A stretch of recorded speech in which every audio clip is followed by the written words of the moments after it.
Welcome to the Modernize or Die podcast, CFML News Edition, where we keep you up to date with everything going on in the Cold Fusion community. We'll share the latest news on events, releases to engines, frameworks, libraries, and tools, as well as spotlighting quality content from the community.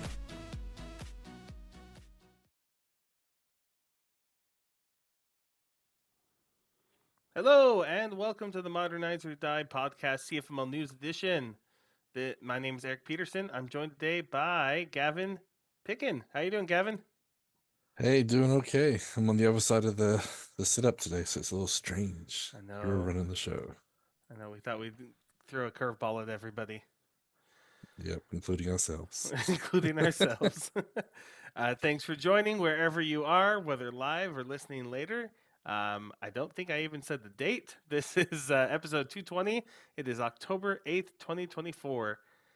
And we want to start by thanking our sponsor, Ortus Solutions, the makers of all your favorite box products, including box laying these days.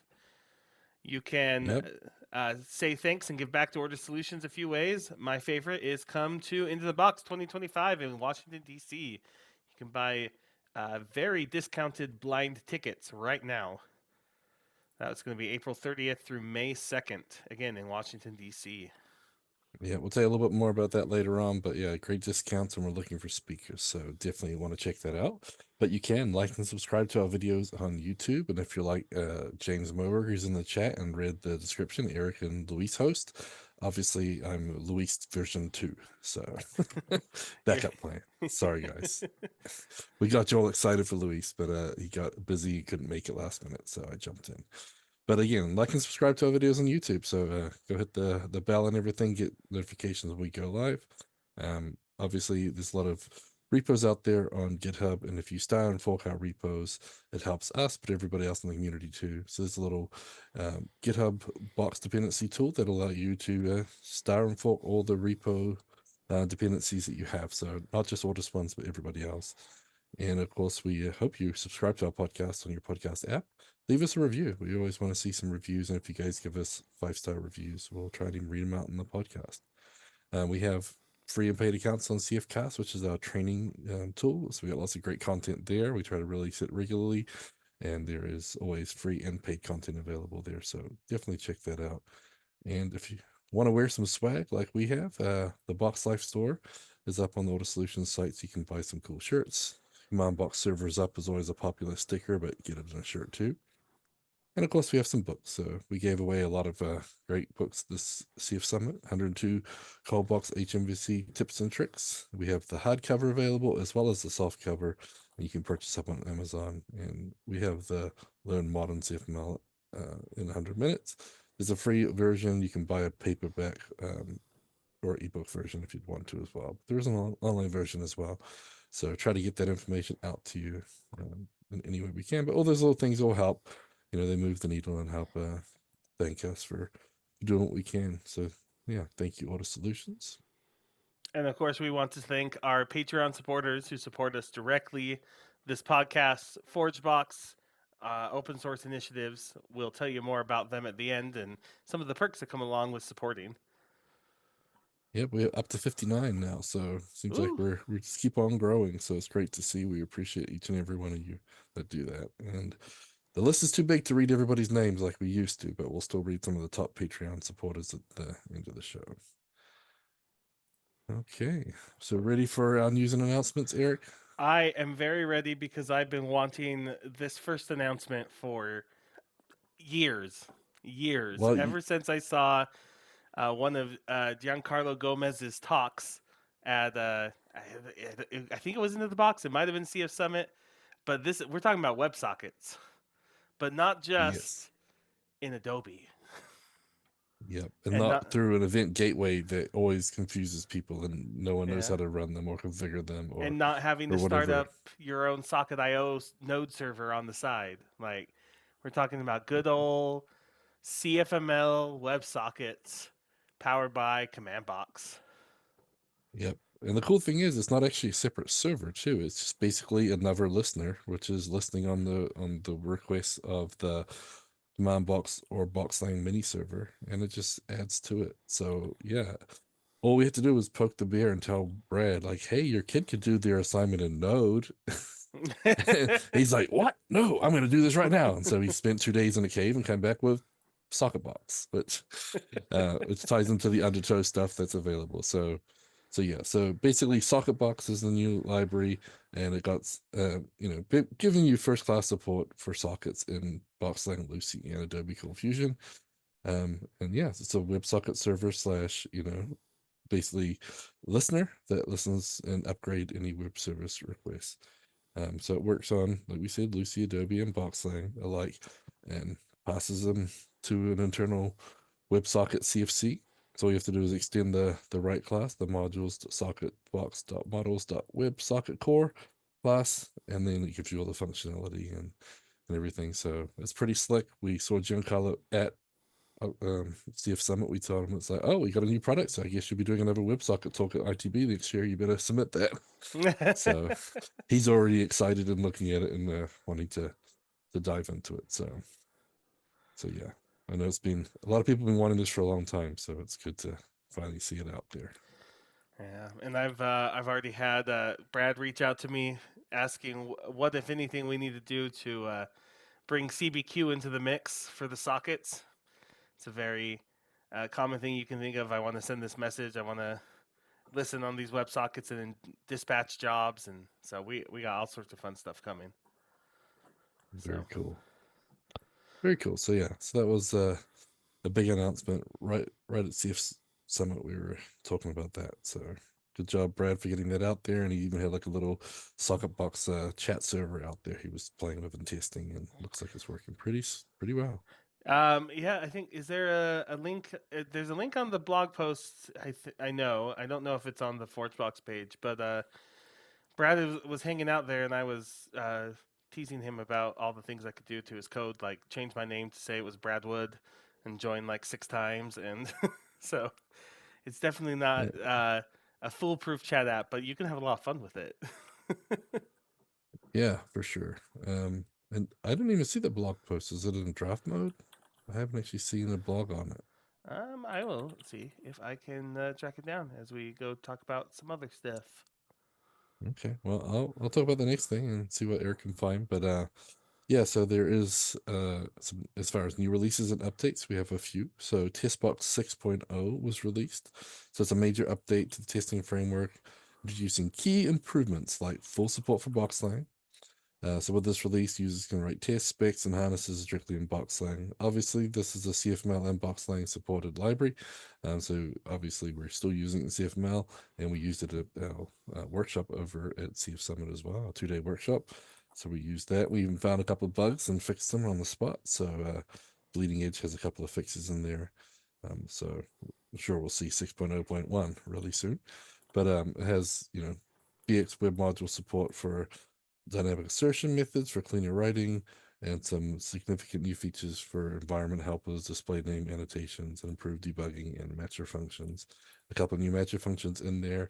And while I was there, I was actually working on tying into the testbox modules and their interception points to be able to have testbox utils dynamically include all the matches. So working on some cool stuff there. So Testbox 6 is out, try it out. You might want the bleeding edge because again, there are a couple of bug fixes we're working on, but yeah, it's really cool. Lots of improvements, and nice to have another library certified Boxlang ready. So very cool.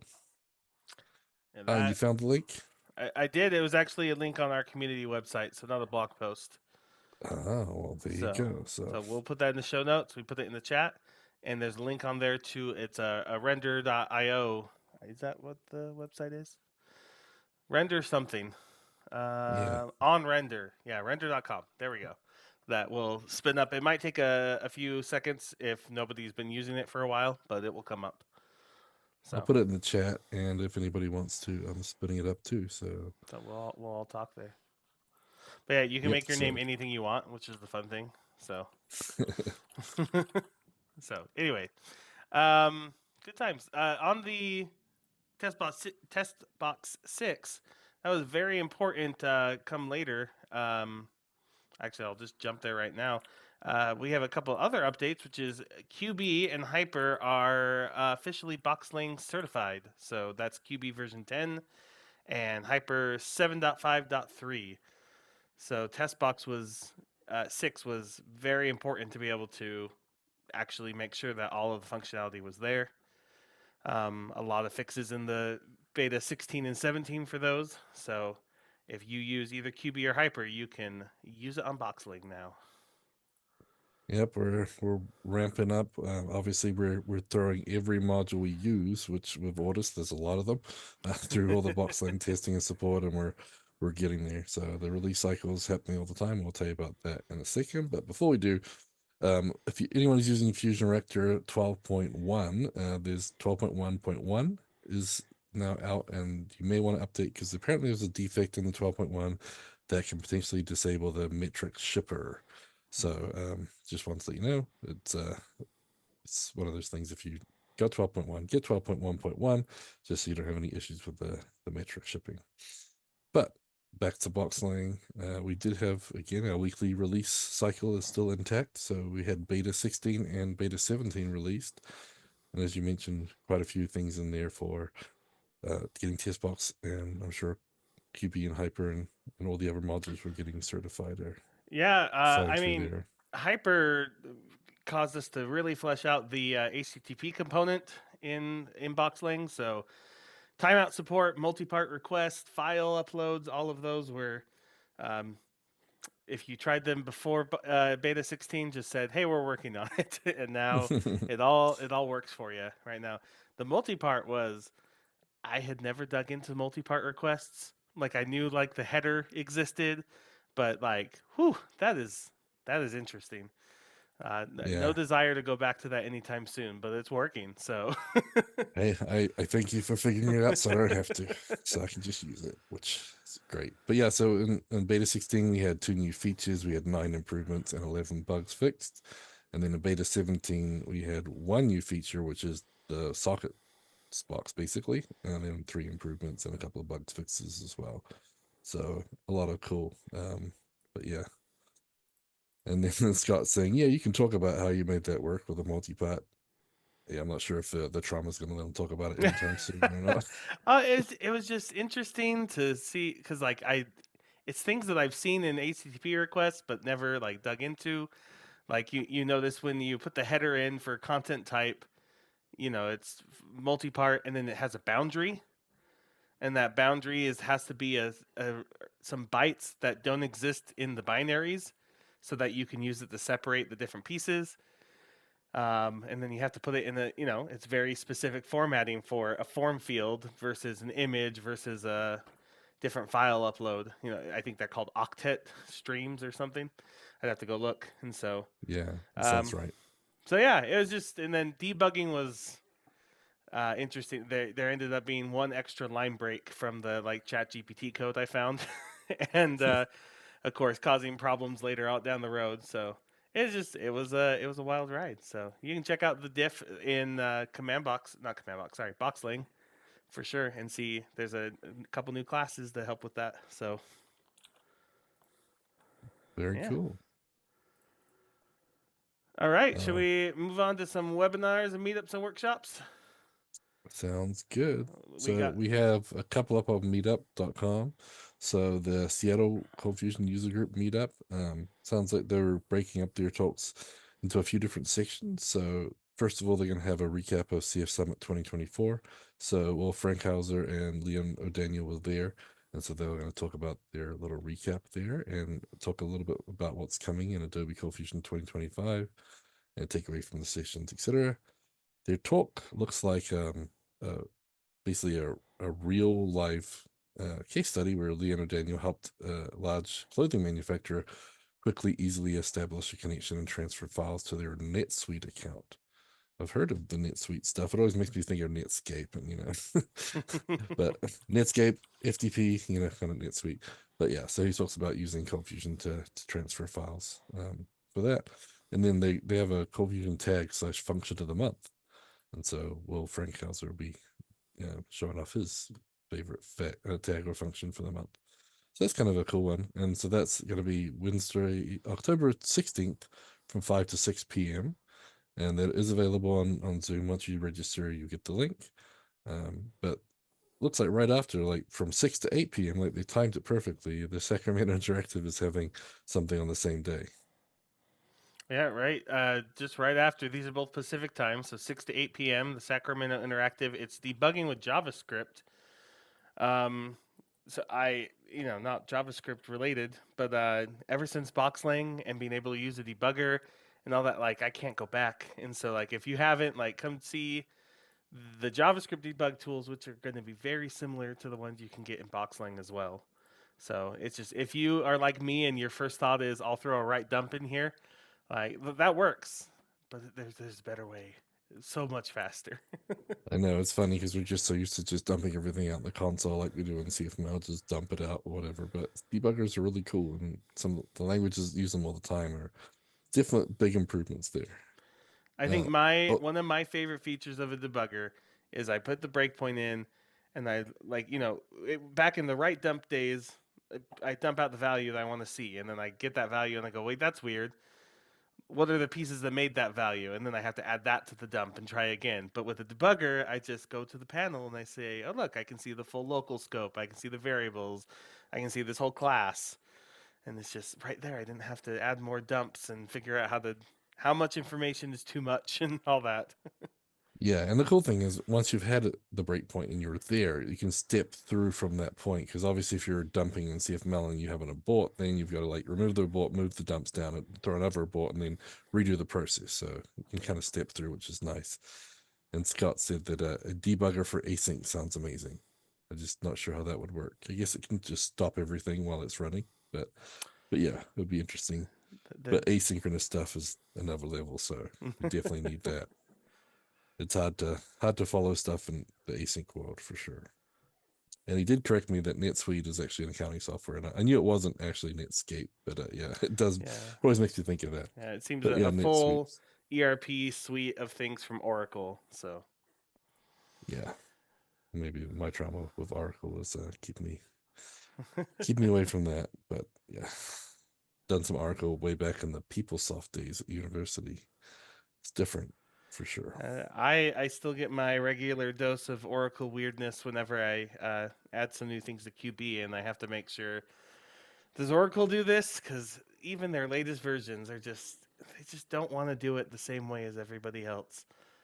Yeah, it's like a pride thing, right? They just want to be different. But like SQL Server does it too, but at least SQL Server seems like I can see the rationale. Oracle's I'm just like, why? Why did you do it this way? But anyways. Yeah, but it'd be cool to see what they have going on that debugging session there with Sacramento Interactive and Kevin Goebel. But Scott did ask, is it possible? So for async debugging, I don't even know. I haven't tried. I guess we'll have to We gotta get try it and Jacob find on out. here. Scott, you tell us. Go bug Jacob, see if he knows. I'm assuming that you can. I mean, their requests somewhere, right? Their threads somewhere, and Yep. so if you can find the right thread and attach to it, then yes. But that's the question: is how do you make sure you're listening to the right async thread and attach to it? And would it stop the current request? I don't. I probably not, but I don't know. That's fun. It's fun to think about. Yep. This is where a tool like Fusion Reactor still is just very needed because you can go into Fusion Reactor and you can see all. They might not be in the requests, but you can see all Yeah. the threads and see what's going on there. So, As I say, even async stuff there, they have like their threads and they're a little mm-hmm. different too. They don't have all the quite the same information about them and the same setup. But yeah, Yeah, it's async's definitely a problem when you're trying to debug. But yeah, that'll be interesting. I guess there's a challenge for Jacob trying to make it work. you heard it here, So Jacob. Let's do it. All right, should we talk about okay. CFCast? We got a video this week. We have introducing CBSSO, which I want to call it like Cibiso. I don't know. Simplifying Yeah. OAuth and SAML for cold box applications. You can check that out, subscribers, the CF Casts. Yep, a little And video there, and I'm sure we'll get more information on that. Obviously, working with a bunch of clients, one thing Otis does, we have a lot of requests for different things, and a lot of times we get to build them for the clients, and I'm Yeah. sure this is one out there. I know we've done a lot of it, OAuth stuff and SAML type stuff, so it's good to have a hopefully a module that brings it all together. Assuming that'll be merged into CB security as well. Either merged or just being able to install it alongside CB security. Just because I know right now CB security already does a lot, and you might not need SSO, and so. Yep. All right, let's jump on to conferences. So CF Summit happened. You were there, Gavin. Yep. We had a good training with a good group before the training, before the conference itself. So we had hero to superhero. So we did a lot of API stuff. It was great to have Luis there leading it, and I was a TA, but everyone was doing so great. I didn't have to do a lot of TAing, so I got to play with test box utils and fix a few things and add a few bits and pieces and dive into that new test box a little bit more. So that was very cool. But we had a good time at the booth. We had a lot of people come by. For those who are ITB at the party, you might have noticed we had some shirt editions. So we actually boxified some people's shirts, put some logos, Coldbox and Quick logos and stuff on people's shirts at CF Summit as well. So we did that and talked to a lot of people, gave away some raffle prizes, and yeah, really had a good time. And we're really good about not talking about box slang. We didn't have any stickers out or anything else, but everyone kept coming up and asking, we're like, shh, we're not allowed to talk about that here. But it was almost like a speakeasy, though, like we'll slide you a sticker under the covers, like secret drug handshake, slide your sticker. We'll talk about it later. But, being respectful, obviously, box slang is a competitor to Adobe, but it was good to be there as a sponsor supporting the conference and yeah, hearing about their plans and a lot of interesting stuff there. So the big things that they mentioned was a subscription model now. So instead of having, every 2 or 2.5 years, whenever they release, they're going to a more of a subscription model for their service. They're throwing in some more AI stuff as well, obviously, and especially built into like Copilot. And apparently, the VS Code session, the last 10 minutes was about how awesome Copilot was in VS Code for Cold Fusion. But yeah, so a lot of interesting things there. So they'll be doing videos later on. They'll be recording them and do like an online summit later in the year or early 2025, similar to last year because of the regulations around recording stuff in Vegas. So, but yeah, a lot of good sessions. It was good to catch up with a lot of people. Yeah, really excited. I was telling everybody they got to come to ITB next year and DC. It's gonna be even bigger and better. So hopefully, a lot of those people that were there will come over. And if you haven't been to ITB before, let us know. We're going to try to get a discount code for everyone who hasn't been to ITB that went to CF Summit and try to get you like a discount to go. But that's the big one coming up because right now it's 50% off tickets prices with these blind tickets. So if you're looking at going, it's a great deal. Like $250 for the conference or $350 for the conference and the workshop, 50% off. Can't beat that, right, Eric? That is an incredible deal. So we expect to see you all there. We are also looking for speakers. Our call for speakers is announced. We have a deadline in about a month, November 15th. So if Yep. you've ever wanted to come speak about your favorite box product or cool things you're doing with Cold Box, Command Box, or Boxlang, we'd love to hear from you. Yep. Remember, it's Washington, D.C., April 30th to May 2nd. So we have 2 days of the conference with a 1 day workshop beforehand. And we'll let you guys know about workshops coming up soon. But if you got any requests, let us know too. Like, what are you wanting to do? What do you want to see more of? What do you want to dive deeper into?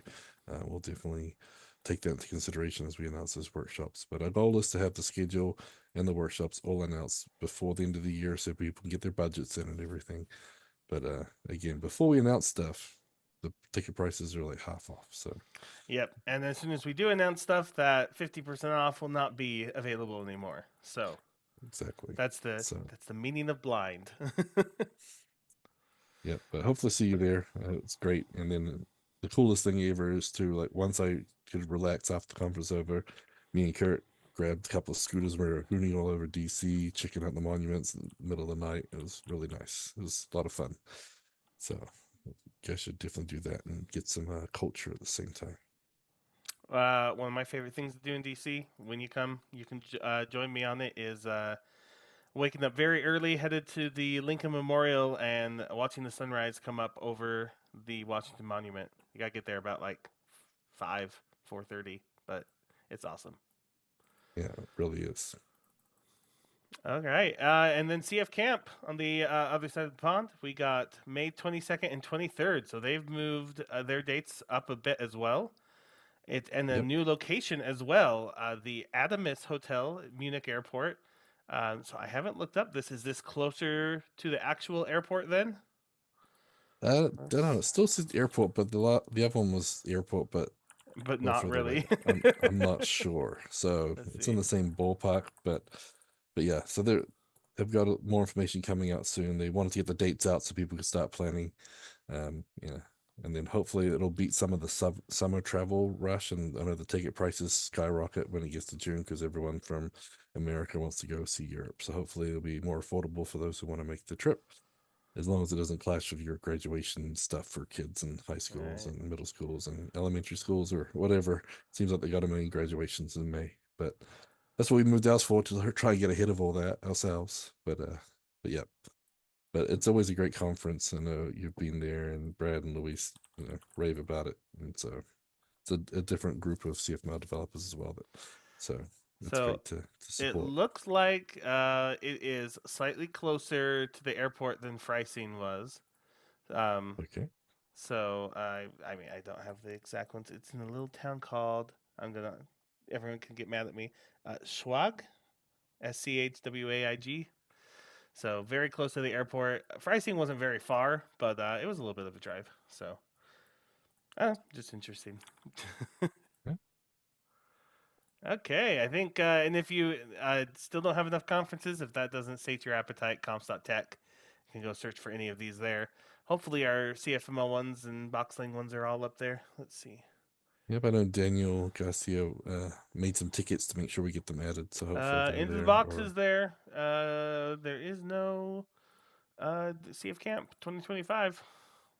okay, So well, hopefully we can get that added too. yeah. But yeah, there's a lot of great stuff on comps.tech, so you guys can go check out all sorts of conferences, local, in person, online, and lots of different languages too, so you can branch out. All right. How about some blog posts and videos of the week? Let's start with one from James Moberg about hacking WK's HTML to PDF to enable Adobe Acrobat field editing. This was, I'm glad that James figured this out because this sounds like a pain. He was creating some PDFs, needed to make sure that they were editable, and then he got the report that it was only working in certain browsers, and it turned out to be Mm. not the browser, but if a workstation had Adobe Acrobat Reader installed, it started having Oh, problems, right? So it worked in the browsers, it worked in other PDF readers, but Adobe's itself was a pain. And what was the fix? It ended up being um, going into the binary and doing a search and replace on some of the text inside the PDF. I guess you just didn't need the word parent. You needed it to be anything else, and so you can hmm. check out James's blog post. But like, oof, like that would be not be a fun thing to figure out. Also, you get to see kind of the text representation of a binary PDF, like crazy stuff. I don't know. Glad I didn't Yeah, have to do no. that. Good job, James.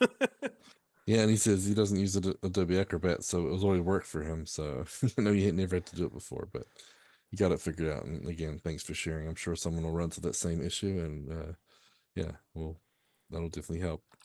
And then we do have the blog post for the fusion reactor stuff, so we'll just share that real quick for you so that you can do that. But we talked about that already, so posted that. But at CF Summit, Pete Freitag was there. He was sponsoring again and scaring the willies off everybody with 20 ways to secure a CF. But yeah, so he's got some interesting things in there. But he said he wanted to, do some newer stuff too, or it might be newer to some people. So, SQL injection's a pretty common one, but he does have you know, his slides in there so you can go through and see what you missed. But yeah, Pete's stuff is always great. Obviously, he does security for a living. That's what he does. He consults on it, and it's always good to see what he sees. And then remember, you've got to go back and change all your code to fix that. So Yeah, I noticed one he had that was interesting was outsourcing authentication. So uh, Mm. using identity providers, this could be something like Okta. It could be single sign-ons through Google or Microsoft. But then your application doesn't have passwords, and people can't steal them from you. And I was like, it's a good point. Like your app might not be able to do that, but it's definitely a point I didn't think about with how to secure your application. So just thought I'd call that one out. Yeah, I know that one other thing about using those types of services too is that, they handle the spam, they handle all the multiple account signups, they handle all that, so you don't have to. And so if, it's much easier for someone to create an account on your site than it is to create a Google account and like log in with that because Google's, used to trimming people down and slowing them down and Yeah. trying to avoid spam and stuff. So a lot of those bigger tools have better security practices already in place, and so if you're using them, you get all those benefits too.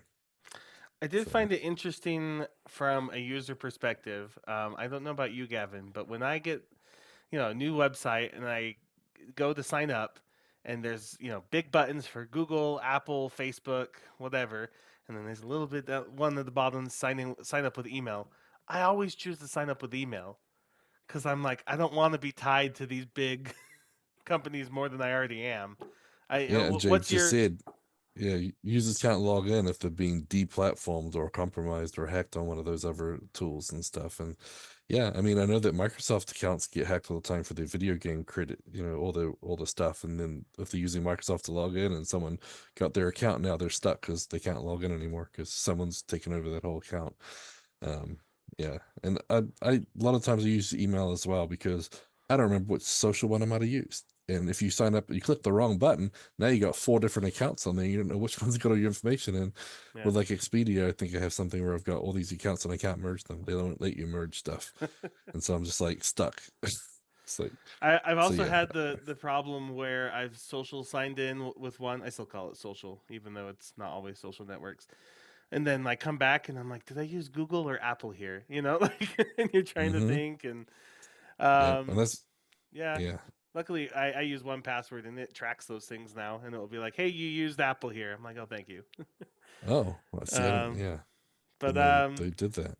Yeah, so a fun thing with that, we're going into the weeds here, but I know some of these providers, like Okta or trying to think of the other one, Auth0, will still give you an option to let your users submit like a custom email password, Hmm. but they'll handle saving all that and they'll still give you a token. So like you could still outsource the authentication, but not completely make it so they have to sign in with a provider. But just interesting thing I had not thought of from Pete's Yeah. slides there. So Yeah, for sure. Always interesting.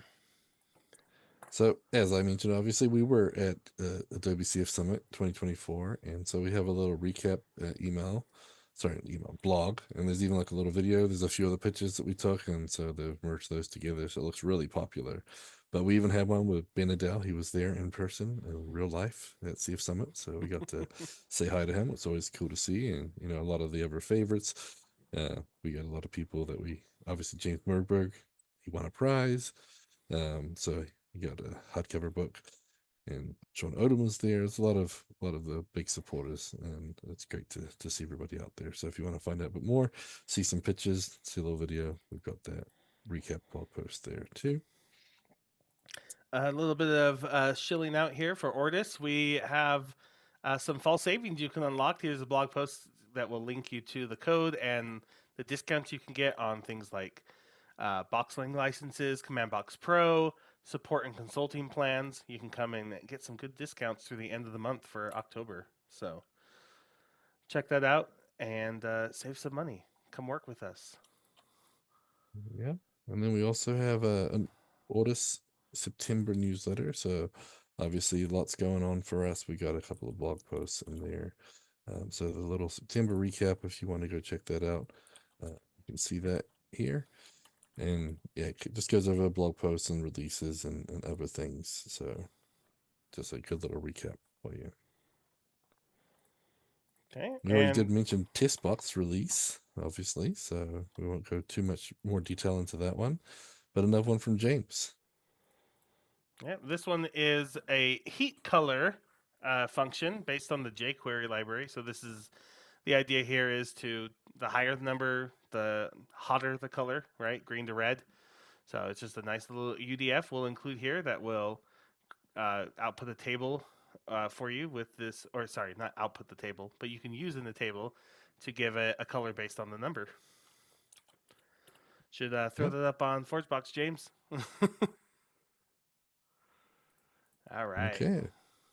So we got a few in the Boxlang corner too. So Yes. we've obviously talked about the beta 17 release and what was involved in that. So you can get to that one. I'll share that link for you. And then we have a Boxlang September newsletter. Obviously, lots going on in Boxlang over the month of September too. So we got a little recap for you on there, so you can find out some information about the releases, but also some of the special features, some other articles that we posted as well. So you want to check those ones out. And then the beta 16 one. But you want to tell us about another little blog post. I think it was from Jacob and the Audis team about the VS Code Boxlang extension. Yeah, so this one's about debugging Boxlang in command box. It's going to go through telling you what JVM args you need to add in, because one of the things you need to do is tell your Boxlang server what port the debugger is going to be coming in on. So here we configure it. You can throw that in your server JSON, and then you can make a launch configuration in VS Code to attach. Make sure it's the same port, and then when you can start your debug session. Right, throw a breakpoint in, hit run, run that page, and it's going to stop on that breakpoint. It really is these 3 steps, and you're up and running with debugging. So it is not a long blog post. So take a look again. It's I still reach for write dump more often than I should, because I always think, oh, it's going to take forever, but it doesn't. It does not take forever. You set it up once here, and then you're off to the races. In fact, the server.json, do we have defaults on the on command box level itself so that you can always like insert these in? We might. I'd I'm have not to look that sure. up.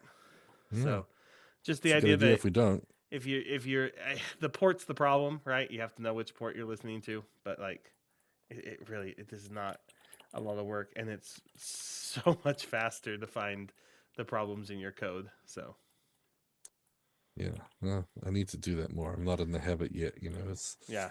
got to get in the workflow.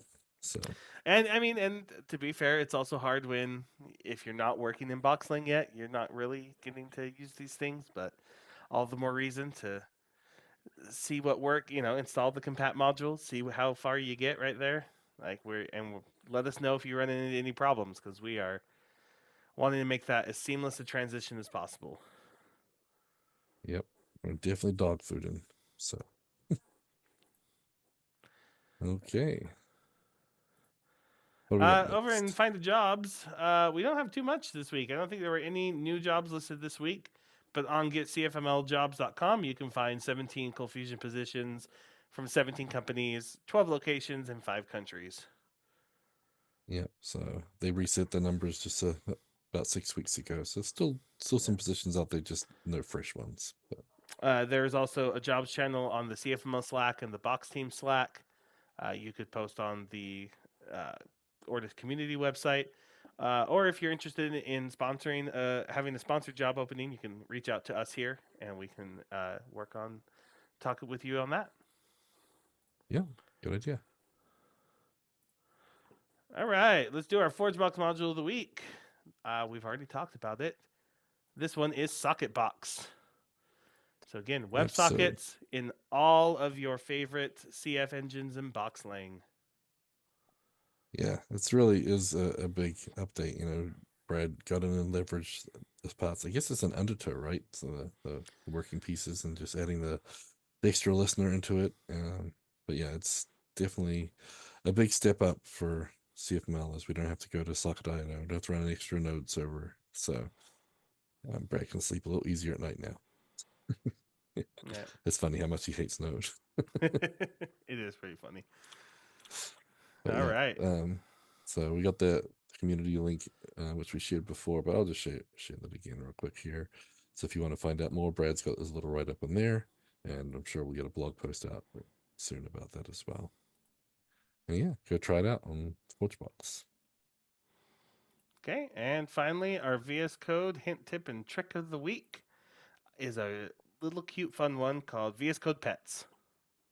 Yep, I had to repost this one. I think we covered it a couple of years ago, but I was listening to a podcast, and it was the Talk Python to Me podcast, and the creator of uh this extension was on, and they were talking to me. He's the Python advocacy lead at Microsoft. He wrote a book on the C Python internals and everything else. He's like, but it's funny whenever I go anywhere, I'm best known for this extension because he's got over like 1.3 million people downloaded this, and he's got huge 5-star ratings and stuff. But what allows you to do is to put cat, dog, snakes, rubber cats, even Clippy in your code editor. You can throw the ball, you can play with it, you can name them, you can have a bunch of them running around doing crazy stuff. So maybe you need a little distraction while your builds are running, or you like a little bit of fun.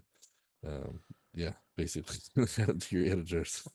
It's kind of funny. They've So, got like a little video, a little spotlight video from on YouTube you can go watch, just sort of talking about it. But just something a little funny, a little different. So I thought so I'd have to I, share, especially because I, it's like that's what he's known for. He's like the Python advocacy lead at Microsoft, but everybody knows him because it's code pits. It's just hilarious. I'm a little So worried to install this one because I feel like my ADD is not going to handle it. Like I feel like yeah. I'm always just going to be like glancing over, like, oh look, my little cat just did a backflip or something. You know, like. Yeah, So it's definitely I haven't actually tried it though, so maybe it would be fine. But yeah, it just one it might be a bit of a distraction, but you can turn it off. You can shut the panel and then bring it back to whatever. But yeah, it reminded me of those little tools. What were they called? The little V pits or whatever. You have to like feed them and stuff and all that to the try like and the keep them. Tamagotchi kind of things. Yeah, they had a weird name on them in New Zealand, but yeah, they were like all the rage for a while. So you see this becoming like a little game where you got to keep your animal happy, or it's gonna get mad and like rip holes in your editor and pull the wires out and chew on them, or whatever. There was like some game at some point that if you didn't give enough attention, they would like rip a hole in your screen and pull the wires out, and it would like do it, and the whole screen would change color and shake. You could probably do it with the theme set up That too. Like, I mean, I'll somebody needs to make a joke version of this extension now that does that. That you could like sneakily install on your coworker's computer, and then like it starts eating the code they were writing, or like obviously not for forever. It just looks like it, but like that'd be funny. Good April Fool's yeah, joke. yeah. Um, alrighty. Yeah, well, Halloween coming up. If you guys got a cool Halloween theme or something, let us know. We can maybe put it on the next one to let people get in the Yeah. spirit of Halloween. I know Anybody there's a few out there, but anybody use orange themes in VS Code? well, there's quite a few Halloween themes out there. I just don't know, what's the cool new one or something. So, Yeah. but yeah, apparently I'm it's a thing. I don't know. I'm so boring with my themes now, Gavin. I used to like switch, regularly, and now I'm like, I run the GitHub Lite theme everywhere, and I just don't do anything, and I feel boring. Yeah, I have the peacock thing just so I can tell my windows apart. But yeah, I've used the GitHub Lite when I was presenting it into the box, and I don't think I've changed it since because just haven't got around to it. It's kind of sad, Yeah. but I So, guess it's not that important. Just the code is what we make. That's what's important. yeah. Yep. Anyway, so have a bit of fun with that one. Let us know if you guys got something to recommend. All right. Well, that brings us here to the end of our show today. And that means we want to tell you about our wonderful Patreon supporters. I just realized, Gavin, we do not have an adjective for them right now. I know I put the X's in there so you could replace it with something, Oh, but you that's didn't. what that was for. Okay, Yeah, I did well, that so you could like fill in the that's gaps because you're that's the word genius. that's usually. I But, mean, I yeah. pulled up a thesaurus. It's fine. So we'll Hey, see but if you we got to can be able to figure spell this out. thesaurus first. Yeah. So while Gavin tells you about some of the perks our Patreon supporters have, I will find a an adjective to describe them today. Yep.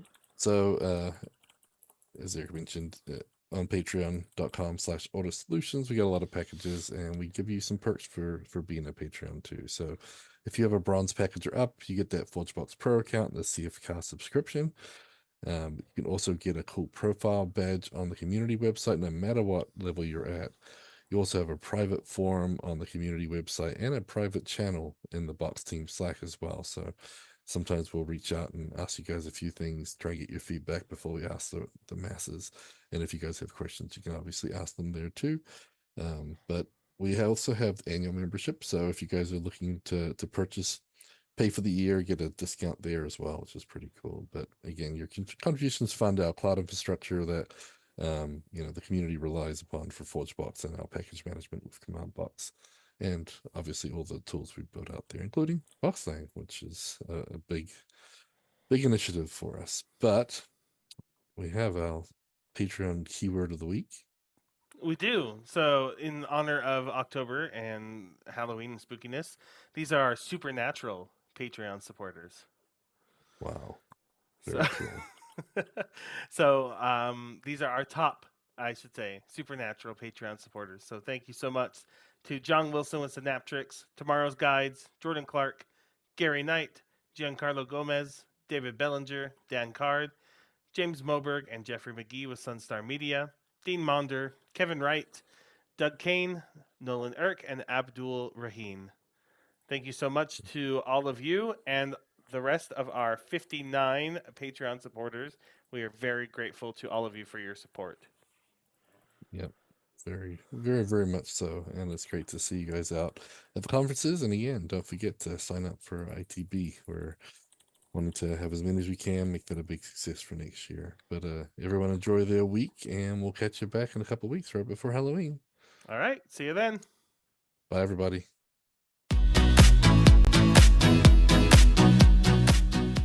Show notes for this episode can be found at cfmlnews.modernizeordie.io, where you can also subscribe to your favorite podcast player like Spotify or iTunes. We also have the link to YouTube to find more videos just like this. The music used in this podcast is under a royalty-free license from Sound.com and Blue Tree Audio.